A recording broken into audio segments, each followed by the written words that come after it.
తెలంగాణ జాగృతిలో చేరడానికి ముందుకు వచ్చారు. మరి గత కొంతకాలంగా జాగృతి అధ్యక్షురాలు కవితక్క చేస్తున్నటువంటి కార్యక్రమాలను, పోరాటాలను చూసి ఈరోజు వారు జాగృతిలో మేము కూడా చేరుతామని చెప్పి ముందుకు రావడం నిజంగా అభినందనీయం. ఈరోజు మహిళగా ఉండి కవితక్క చేస్తున్నటువంటి పోరాటం కానీ, కృషి కానీ, తెలంగాణకు సంబంధించిన సంస్కృతి సాంప్రదాయాలను కాపాడే విషయంలో కానీ, మరి ముఖ్యంగా మహిళలకు రావాల్సినటువంటి 33% రిజర్వేషన్ మీద ఈరోజు అన్ని రాజకీయ పార్టీలు నిర్లక్ష్యం చేస్తే ఈరోజు కవితక్కనే పార్లమెంటు ముందు ధర్నా చేసి మహిళా రిజర్వేషన్ బిల్లును సాధించినటువంటి ఘనత ఈరోజు కవితక్కకే చెందుతుంది. అట్లా మహిళలకు సంబంధించిన అనేక సమస్యల మీద పోరాటం చేసింది కనుకనే ఈరోజు మహిళలందరూ కూడా కవితక్క బాటలో మేము కూడా నడుస్తామని చెప్పి ముందుకు వస్తున్నటువంటి సందర్భాన్ని మనం చూస్తూ ఉన్నాం. అదేవిధంగా మొన్న వచ్చినటువంటి ప్రభుత్వం కూడా మహిళలకు ఇస్తానటువంటి ప్రతి మహిళకు 2500 రూపాయలు ప్రతి నెల ఇస్తా అని చెప్పి ఒక పూటగా హామీ ఇచ్చి ఇప్పటికీ నెరవేర్చకుండా మహిళల్ని మోసం చేస్తూ ఉంది. అదేవిధంగా విద్యార్థులకు స్కూటీ ఇస్తా అని చెప్పి విద్యార్థులను కూడా మోసం చేస్తూ ఉంది ప్రభుత్వం.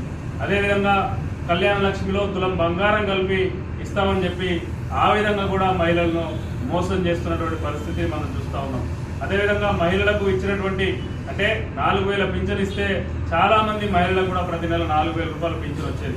అట్లా కూడా మహిళల్ని మోసమే చేస్తుంది ప్రభుత్వం. ఇటువంటి సమస్యల మీద కవితక్క గతంలోనే అనేక పోరాటాలు చేసి ప్రభుత్వం దృష్టికి మహిళల సమస్యలను తీసుకుపోవడం జరిగింది.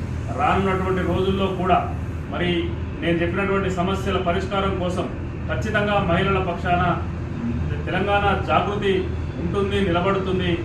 ప్రభుత్వం చెప్పినటువంటి హామీలు మహిళలకు అందే వరకు తెలంగాణ జాగృతి మహిళల పక్షాన పోరాటం చేస్తుందని తెలియజేస్తూ మరి రోజు జాగృతిలో నేను కూడా చేరుతాను, నేను కూడా భాగస్వామి అవుతానని చెప్పి వచ్చినటువంటి రూపా గారికి కూడా హృదయపూర్వకమైనటువంటి స్వాగతం తెలియజేస్తూ భవిష్యత్తులో వారి సేవలను వినియోగించుకుంటే, ఎందుకంటే విస్తృతమైన సంబంధాలు, ఒక బ్యూటీ అసోసియేషన్కు ఒక అధ్యక్షురాలుగా ఉన్నారు కనుక ఒక మంచి కార్యక్రమాలు వారి ద్వారా కూడా జరిగేటువంటి వాళ్ళ అసోసియేషన్కు జరిగేటువంటి కార్యక్రమాలు ఉంటాయి.